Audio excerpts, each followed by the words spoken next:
Sean, and how are you this evening? And since we weren't able to talk this morning, how's it going? I am fantastic. Really excited to spend some time with you, Deidre, and hopefully be able to share some really valuable information with your audience. I'm sure you will. So before we begin, can you just tell everybody who you are and what you're doing in the world? Absolutely. My name is Sean Glaze. I'm actually the owner and founder of Great Results Team Building. And I came to team building and working with teams as a team leader and helping leaders build more productive and profitable team cultures because I was first a basketball coach. And I believe you see my dog here with me who did not get a sitter for today. But as a basketball coach, I recognize that it's not just strategy and skills that makes a team successful. I actually focused on that the first few years that I led a program, and unfortunately found as we kind of face planted that that isn't the entire puzzle. And what you need, in addition to talent and strategy, is a culture that's going to give that talent a sense of buy-in and belonging and connection and purpose.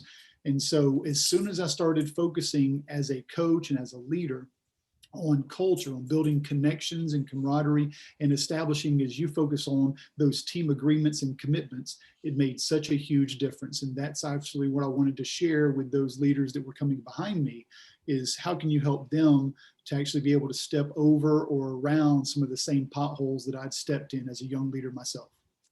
Okay, so right off the bat, we're going to hit this hard because I am totally triggered, and let me tell you why.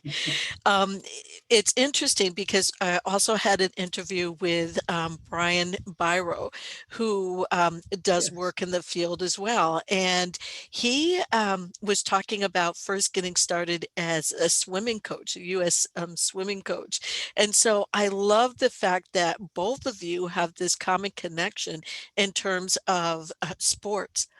Mhm. And this is where I get triggered. And it's because in the world of sports and now in corporate America as well, coaching is seen as something really wonderful. It's like, how do we get from good to great or from great to incredible? It's very accepted, and we don't reserve it for those people who aren't doing a good job.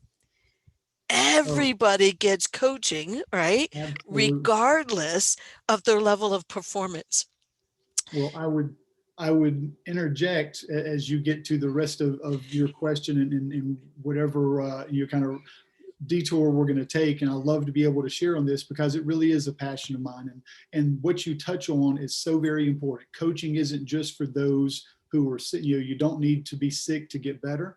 You don't need to be great to be extraordinary. And even for those that weren't the most skilled in my programs, and I would think that whether it's swimming or basketball or football or baseball or business or whatever industry that you're going to work in, specifically even with education and educators and the students that they work with, it's normally going to be the middle 60 they're going to determine how well you're doing, but you don't want to leave anybody behind. You want Right. to make sure that you're recognizing the talents and the background and the challenges and the desires. And it's those, once I started to focus on culture and connections and you start having one-on-one conversations, and instead of it being only strategic, strategy is always going to be, as a coach, as a leader, as a principal, as a teacher, it's what you want to get done. Mhm. The culture, though, determines how well they're going to implement that strategy. And everybody is going to be ultimately supported by or sabotaged by the culture. And culture is nothing more than behaviors that are repeated in your organization. And whether that's a family or a school or a business or a team, culture or the behaviors that are repeated. And our job as leaders and our job as winning teammates as part of those teams is to help to support and encourage and reward as many of those positive behaviors as we can, because that ultimately builds a great culture. But coaching is a huge part of the individual development that goes into making the team better. Okay, so lots in there. So let me tease out a couple of parts. So one of the things that I'm hearing repeatedly is the idea of culture, that we're not going in and talking about, what we call one and done, that these are things that we actually want to be intentional about and embed in over time consistently, because that's what makes up culture. And so, where I was talking about earlier about being triggered in the coaching piece is that in the field of education, we're starting to move past it now. But to some extent, there is still this feeling that if I get coaching, it's because I am not performing or I am not good. And this negative perception that gets associated with coaching, which is what triggers me, because it's crazy as an educational field how adverse we are to being educated, otherwise known as ongoing professional development. Well, and I think that you and I probably grew up with different heroes on the screen than what you see current younger people enjoying on the screen. And I remember, the renegade individual. I'm going to do it myself and be that Lone Ranger. And whether it was Clint Eastwood or John Wayne or whomever you want to point to, they were isolated individuals. And certainly they didn't need coaching. They were doing stuff by themselves. And if you look at recent films, whether it's the Avengers or the Incredibles or any number of examples where it really is more of a contributing collaborative effort to be successful, that's the current, not just marketplace, but that's the current educational landscape. It's the current athletic landscape, where it's not just one person that's going to make any team successful. You need those other pieces. You need to be able to collaborate and to be able to share and to be able to trust. And culture certainly helps to build some of that. But the specific point that you make, I think, is so very important for everyone on the call and people on their teams to recognize and not just accept, but to really adopt as part of their belief system. And coaching isn't just for those who are broken. Coaching is there for those who want to be better. And one of the things that I saw as a coach of an athletic team, that I know that whether it is teachers in one respect with their students, or administrators with their teachers, or coaches in other areas, one of those areas of frustration is when you're trying to coach someone and they're not necessarily ready for or accepting of that encouragement or that advice, or that equipping them to be better, to take the next step. And sometimes, our willingness to stay coachable as leaders, our willingness to stay coachable as teachers, our willingness to stay coachable as athletes are what really opens the door for us to be able to improve and to take advantage of the expertise and the support that's around us. So this is where I'm going to connect it to being part of a team. And the reason being, when we talk about characteristics, or at least within team agreements of high functioning teams, this is exactly what we say. We call it, right, being coachable, the willingness to be in learning, stay in learning, just being that lifelong learner, as opposed to just imparting information, or supporting or teaching the children, or working with the families. So this idea that coming together, again, embedding this in part of the culture, that coaching, ongoing professional development training, however it looks within a program, is part of that culture in such a way that teams, especially when we're talking about building synergy in teams, that teams have this understanding and they start working together around that learning and that coaching piece, meaning that, and I know you talk about this, I think in your book, The Unexpected Leader, where you talk about it doesn't have, being a leader isn't about a title. And we say that same thing, or about a role or responsibility. Everyone is a leader. And when you adopt that disposition individually, then it makes the synergy of the team come together quicker, sooner, faster. And the teams start using this in order to coach and learn from each other, as opposed to it always being external or outside of the team. And you mentioned, the idea of being coachable and teams, kind of growing together and having that desire for relentless improvement. And certainly in schools and even with players and athletes, at times you get this sense of, continuous improvement. Didn't we do that last year? The idea of, aren't we already there? Can I be complacent now? Rather than recognizing that if I'm better, my students are going to be better. If I'm better, my teammates are going to be better. If I'm better, my family's going to be better. My organization's going to be better. Because what we do inherently gives others permission to adopt that same behavior, that same belief, that same passion for improvement and for sharing and supporting others in that same desire. So one of the things that I just wrote down that I loved that you phrased it as relentless improvement. I mean, we're all familiar with continuous improvement. And like you said, for, many is, and again, I'll raise my hand because I've done this. It's like, oh my gosh, when do I get a break?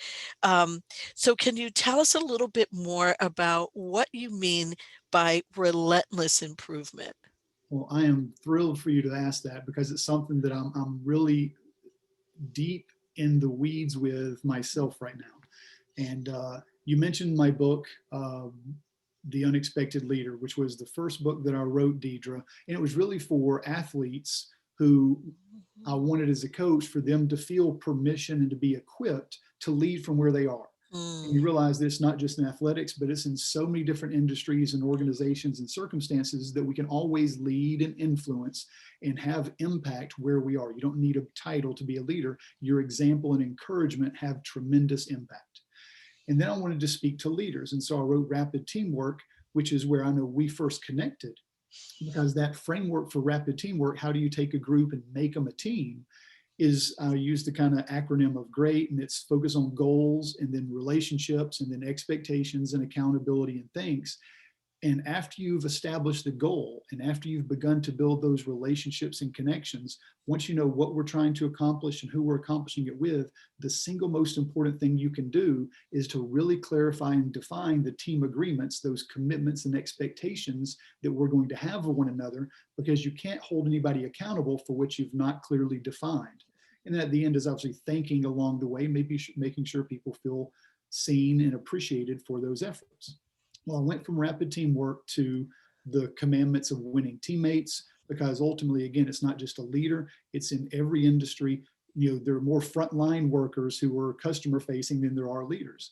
And what can they do? And it's not just on the basketball court or on the football field that you can have less skilled individuals have tremendous impact on teams because they're just a great teammate, because they're giving the energy and enthusiasm and taking care of the little things and being the great example, and they fill in all the gaps in the locker room that as a coach or a leader that you want your teammates to actually take the initiative and emulate. And then I recognized one of those 10 commandments. I had people ask me, which is the most important? And of the 10 things that are the traits and characteristics of winning teammates, regardless of industry, I originally would answer taking ownership of results, taking personal responsibility for team results. That's going to cause me to do everything else. And then I began to question that answer, because earlier in that list, I have staying coachable, which is wanting to improve and being relentless in that desire to grow and develop yourself as a teammate in whatever area of expertise. And so the next book that I hope to release here this fall is Staying Coachable. I'm about one chapter away from being able to send it out and do the editing and the layout and getting the reviews. But that, I think, is there are so many managers and even administrators and teachers that may have a coach, and so many athletes that may have a coach. But if you're not coachable, then you're not willing to accept what's already available around you. And too many of us, I think sometimes, and I'm certainly guilty of this when I was younger, because ego, and that kind of arrogance wants us to be that strong, isolated, renegade leader that I don't need anybody. And again, I wanted to be Clint Eastwood in the Dirty Harry or in the spaghetti westerns. And so that idea of being vulnerable and honest enough to recognize that I'm only going to be better if I give myself permission to seek information and experiences outside myself. And sometimes I think we're full cups instead of allowing ourselves to admit we're emptier and we need somebody else to pour into us. Okay. All right. So I wrote down like a gazillion notes. So I'm going to see how many I can hit. Um, so one, again, starting right from the unexpected leader, one of the things that I wrote down was that understanding that you can lead right from wherever you are, but what I particularly loved about what you said was through example and encouragement. And so when I heard that, instantly what I thought was example, internal, coming from, you yourself and I taking full Mhm. responsibility for how you are showing up. Um, and external, the encouragement of others around you, or in team agreements, we call that being community minded.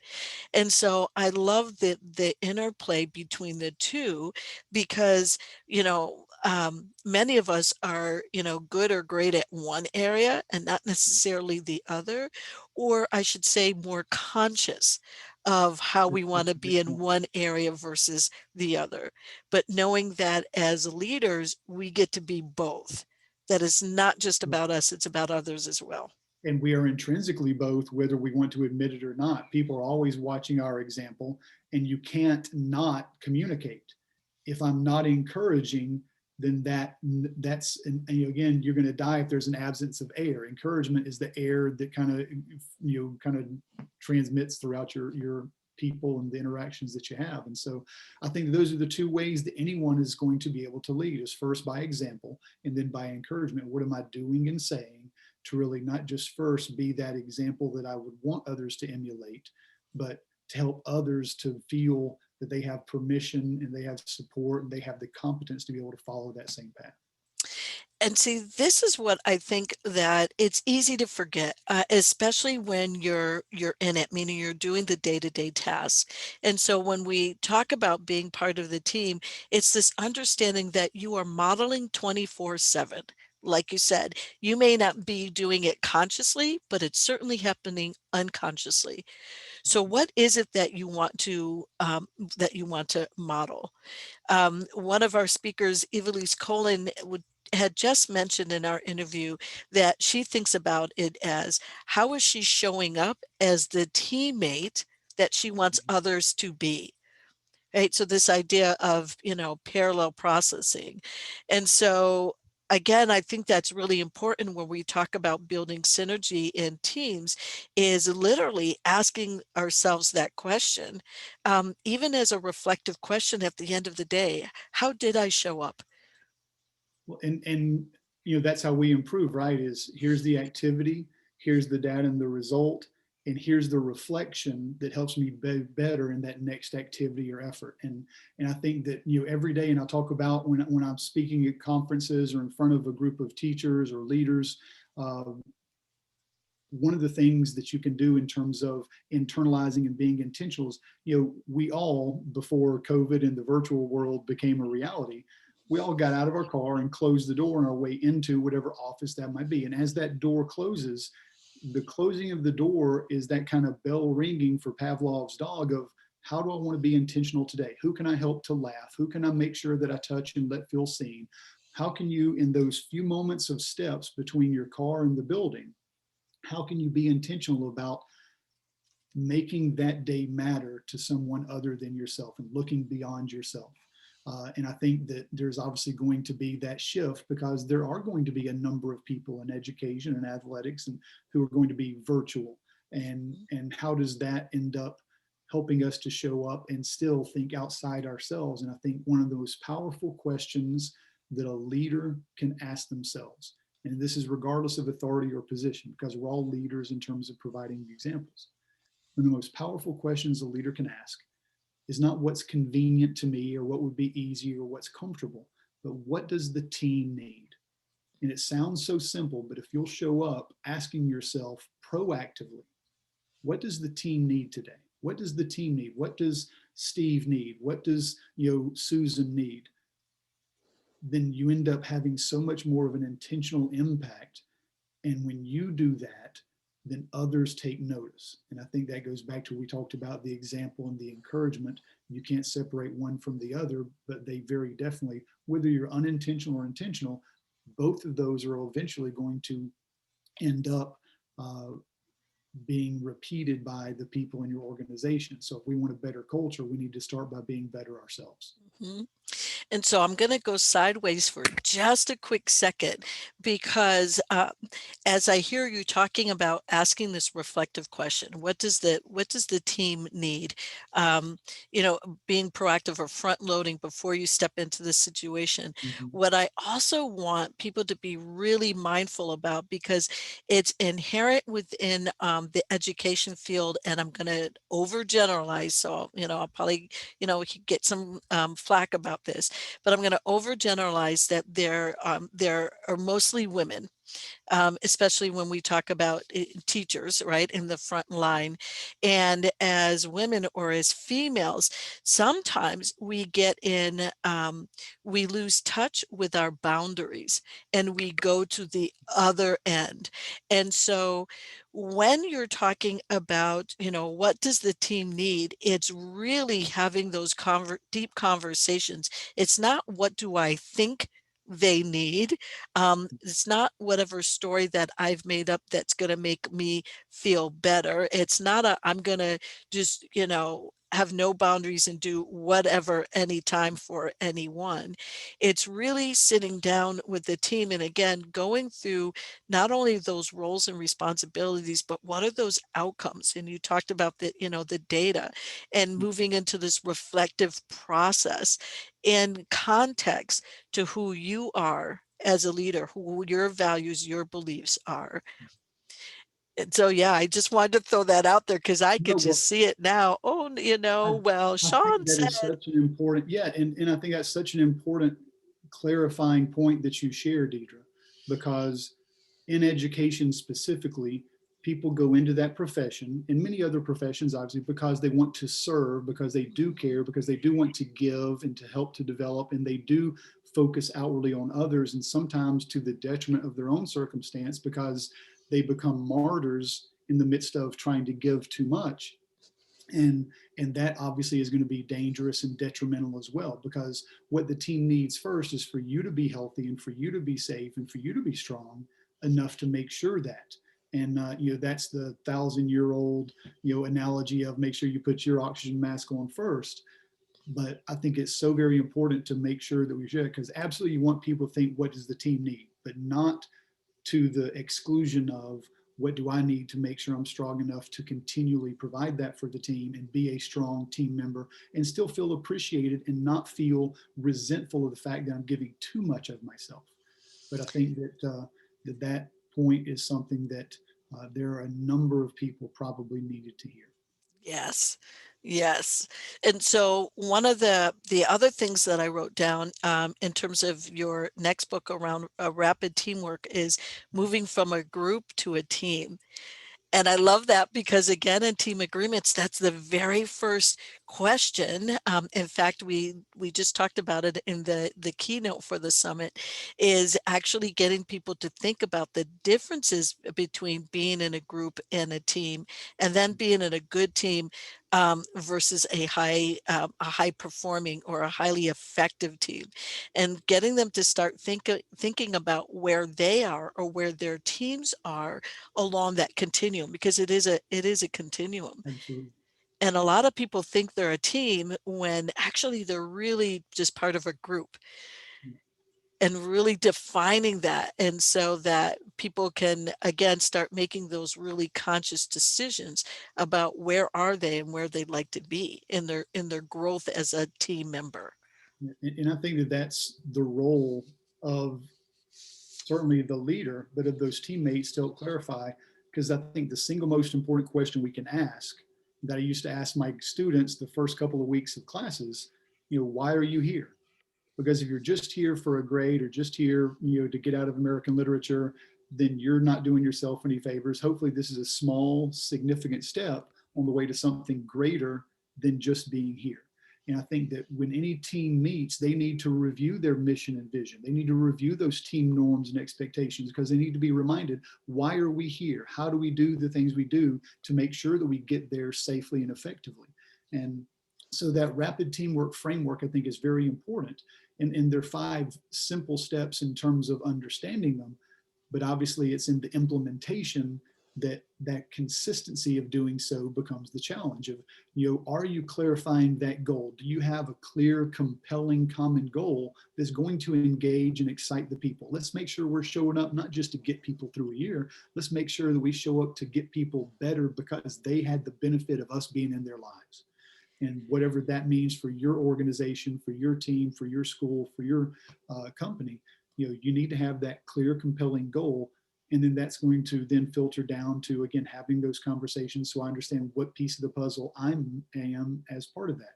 And then you build relationships. You need to have connections and appreciation for backgrounds and diversity of opinions. And you need to build healthy conflict, which is only going to come up if I actually feel comfortable enough in having a conversation with you. So you need to build those relationships so that, again, a relationship needs to be strong enough to support the weight of truth. And after those relationships, then you get into the expectations. And every single time we meet and every single time we have a chance to interact, are we really clear about how we go about and respecting our time and making sure that we're doing a good job of maintaining respectful trust and interaction? How does that look in your circumstance? And have you taken the time to define those 4 or 5 team commitments that every single day, this is how we're going to go about the process of accomplishing that goal? And only then do you have a chance to get into the accountability conversations. But along the way, absolutely, you want to be thankful. So yeah, that's something I think that we are very much in synergy with, because the importance of those standards and commitments are really the pillars that your success are going to rest on. Yeah, so I'm smiling because people are going to think like I paid you to say that. Because I talk about it all of the time. In fact, the last summit was just on leadership and vision, and Mhm. understanding the impact of having a compelling vision. And we even defined compelling as something that, you go to bed thinking about, you wake up certainly thinking about it. It's driving you toward that day. And it's actually more of a, pulling you forward. Like it just fills you not only with purpose, but passion as well. And the impact on the team around having that vision not only clearly defined, but articulated or communicated with each other. So yes, Sean, thank you. See, folks who who are listening to me, I'm not the only one who says this. It's actually comes up over and over and over again. And What you so find is yeah, those who are successful leaders and those who are successful teams are absolutely waving their hands and saying yes, absolutely, because they understand the impact that that clarity has on those daily performances. absolutely. So when you're feeling that, like we said, when you're compelled or you have that compelling vision, it's not a question of commitment. You're automatically all in. And Huge so difference between compliance and commitment. yes, yes, it is. Okay, because I know we're going to run out of time really soon, and I want to get to the last point around the Ten Commandments, and that is the impact on results was what I wrote down. And a couple of bullet points I wrote underneath that is. Oh, I wrote down for myself tools in the garage, and that's the analogy that I really recently came across and I loved. And this is where you were talking about, you're relating it back to coaching and mindset, but also being a really strong team. There's an understanding that you can have all of this skill set in the world, right? Like you can just have the best tools at your disposal, but if they're sitting in the garage or if they're sitting in the closet not being used, what good are they? And so that really stood out for me when you were talking about results, and again tying it back into the relentless improvement, right? And actually using things like coaching, professional development to keep yourself moving better because no one is perfect. So there's always a way to go. I've been so just blessed and honored and excited to have. There are a handful of schools that have used, and this is the 10 Commandments winning teammates, and they're on the back. You've kind of got the list that, and all of my books are parables, so they're stories. They have those nuggets of content throughout. So hopefully it's not just entertaining, but hopefully equipping as well.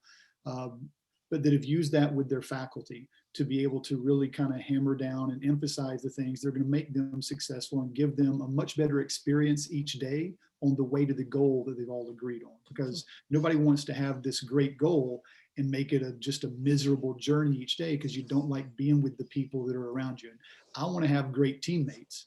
Well, the reality is that the people that work with you, they want you to be a great teammate. And so how do you go about that? Well, it starts with respecting the clock and the calendar and being on time, and it starts with caring about and learning about others, and it starts with taking personal responsibility for results. I don't want to point my finger at somebody else. And in athletics, you see that sometimes. Oh, it's Bobby's fault. Oh, it's Steve's fault. Oh, it's Tom's fault. Oh, it's whomever that might be. As long as I'm pointing my finger somewhere else, then I'm not getting better, and I end up being a victim until they improve. But if I can point the finger at myself, then I have control over my improvement and my example. And if I can be that voice that does think next play, that individual ownership of results is huge. But one of those that I really didn't appreciate it as much even as I was writing the book, because the book was actually based upon a player that I coach, and certainly it was a composite because we've all had people we work with that are wonderful teammates.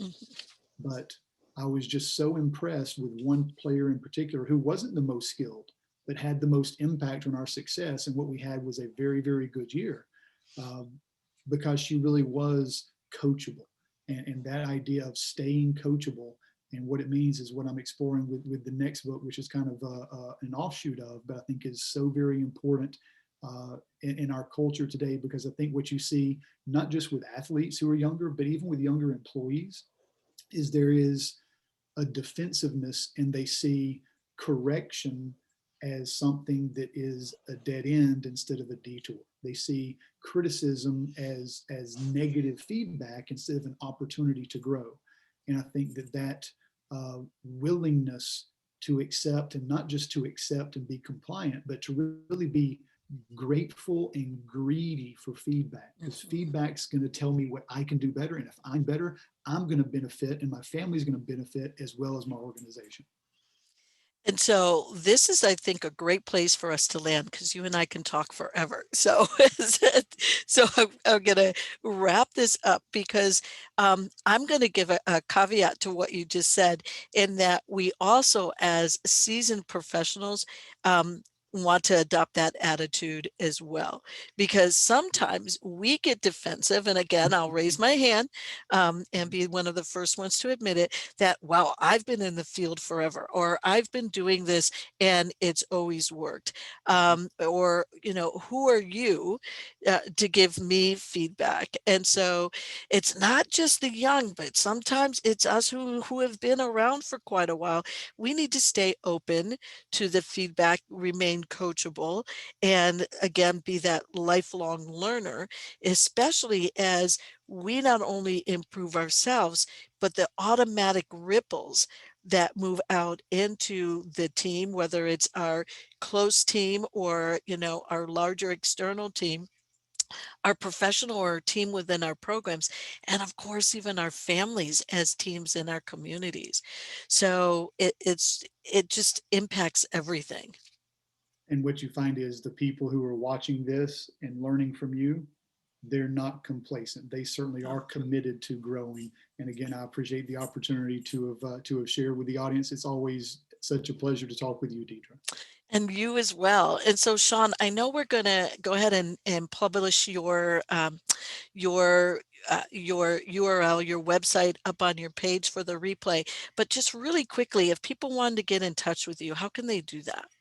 I would be thrilled if they would reach out. Obviously, you can find me online at Great Results Team Building, on Twitter and Instagram, I believe I'm at Lead Your Team. But ultimately, where I would love to be able to share with your audience is if they go to to toolboxstuff.com. I've got a teamwork toolbox on my website, which is basically the community where I have all of my free uh, giveaways and handouts and downloadables. And all of those are available completely for free. If you go to toolboxstuff.com, you'll find all kinds of information that you and your team can use to continue to improve. And obviously, if I can ever be of service, please do reach out. I would love to be able to, whether it is in a conference format as a speaker and working with your organization specifically with team building. I would love to have that opportunity. But the idea of Deidre and her team agreements and the significance and vital nature of having that group of ideas and commitments that you and your team have identified and made the commitment to stick to each time are so important to your continued success. I'm really, really pleased to have been here. Oh, thank you. And folks, don't worry about it if you haven't gotten it. It's going to be right there on Sean's webpage. So you can just click on it. It'll take you right to it. And Sean, once again, this has been such a pleasure. And I'm going to say this with all sincerity. We definitely need to connect again and have a lot more conversation. I can hear it now. People are going to be like, oh, wait, we didn't get enough. And I agree. We certainly didn't Would get enough of you. And so I would love to continue the conversation in another summit. That would be fantastic. Thanks so much for inviting me to share, Deidre. You have a wonderful rest of your day. Thank you. You too.